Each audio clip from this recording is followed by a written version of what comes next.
When we talked about this morning about um, the altar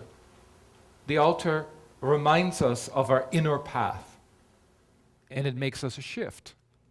So the mind is very mechanical, and that's why we're going to talk about these different, well, there's lots of different things that we're going to talk about. But what I'm trying to come across, we cannot just sit and hope we're going to get a great meditation. Education is a very powerful, powerful tool. When I began to understand why do I experience these different levels, I needed to put them into terms because I realized that every step along the way, it was my lack of knowledge or my ignorance or my lack of understanding is what stopped me from going to a deeper place within myself. And so I needed to start breaking it all down, trying to make sense. How do you teach something? And so just as we have a front door, the mind knows the door is locked. It automatically takes out the key, and we go into automatic mode.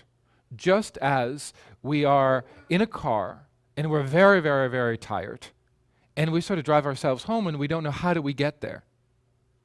Well, in a similar sense, there's a part of the brain that goes into automatic response. It makes thousands of decisions automatically without really realizing. Just as we're cooking dinner and we're really, really, really tired, at the end we've eaten, but if you really said, what did you do? There are times where you're very conscious of going through an act like making dinner or driving home because you're chanting away and and you can break it all down to the experience. But how many times do you automatically get up, turn on the coffee maker, and this is an automatic response? And we're going to talk about what that is all called at a later time. So meditation is similar. We can actually access a part of ourselves that when we go into meditation, it automatically goes click, click, click, click, click, click.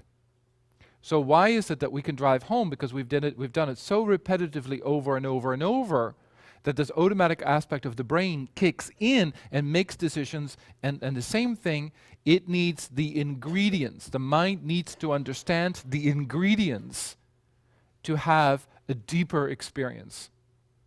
So just as that altar is there, and we do Jota Saint Jota, regardless of all the translations of Jota Saint Jota, it really says, light my lamp from your lamp, O Sadguru. Sadguru meaning your inner self, your inner divinity, your inner God. Remove the darkness covering my heart. So what does that mean? It means that, I'm not really insulting you, I'll talk about I.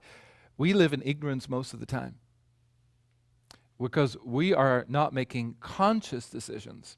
We're making unconscious decisions all the time. So as much as we think we're conscious being making conscious decisions, most of the time there's so many decisions that we are making that are coming from the unconscious. The goal is to become completely conscious. And we put in rituals, education. We put tools in our path to bring that awareness. So just as I walk into the room and I stop, that altar is my connection to God. Jota Saint Jota awakens us. It says, for a moment in time, I'm choosing to be conscious for this moment in time. And in this moment, I'm going to chant a song that says, light my lamp, O Sadguru, remove the darkness covering my heart. Imagine if you sang that song every day. Imagine how this song would take on a different meaning. The point is not this particular song. The point is doing an act that brings awareness and consciousness. This is how we reprogram the mind. We are reshaping the mind. So the mind makes constant decisions. And what we're trying to do is become conscious being, spiritual beings, having spiritual experience instead of spiritual beings having unconscious decisions, having emotional experiences. So by coming into this particular room and by the altar, I'm making it conscious. By sitting in my chair, I'm seating myself. I'm making another I'm making another mark within my mind. I'm not just sitting down in a chair. I'm making a mental adjustment that just as I can see this as an ordinary room, or I can see this as an extraordinary room. I can see this as a temple, or I can see this as an ordinary room. I will have ordinary experiences. This is how we awaken a part of the brain that is dormant.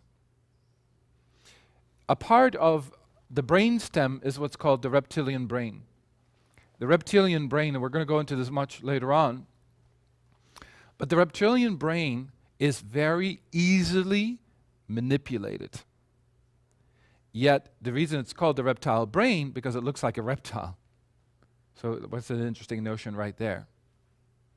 But when we look at repeating the same thing over and over, like commercials, and after a while the jingles stay in our head, this part of the brain is what actually is continuously being programmed by TV and repetitive. That's why we constantly say, oh, I have a cold. And the next person we meet, oh, I have a cold. We sound like parakeets continuously telling the same thing over. Why? Because a part of the reptile brain isn't in its natural organic state. Imagine if the same amount of conscious moments of awareness, by walking into this room, by making a mental comment that says this is an extraordinary room, not an ordinary room. If I make a mental notice, the moment I stand in front of this picture, this is my connection to my own divinity. Let's say at this particular moment I sit down in my chair, and that chair is not just a chair. That chair, I am seating myself to keep company with myself, the part of us that is divine. How many mental shifts have I just made? 3. What would have happened if we wouldn't have had this discussion and you would have just walked into the room and just sat down in an ordinary chair? So we're trying to access and bring a new awareness, a new sense of being to part of the brain that will absorb it, that will bring it into reality, but because we live in a culture where we kept being repeated the same thing over and over, this reptile brain repeats itself, and that's why we repeat ourselves. And that's why, in some sense, this natural organic state, and we're going to go into all of this, we're losing, and that's what this whole retreat is about. How to capture moments and bring moments of awareness, or moments of realizations, or moments of mental adjustment, or moments of realizations, or you're, in a sense, making conscious choices. So when I sit in meditation, I make sure that when I sit down, and I've done this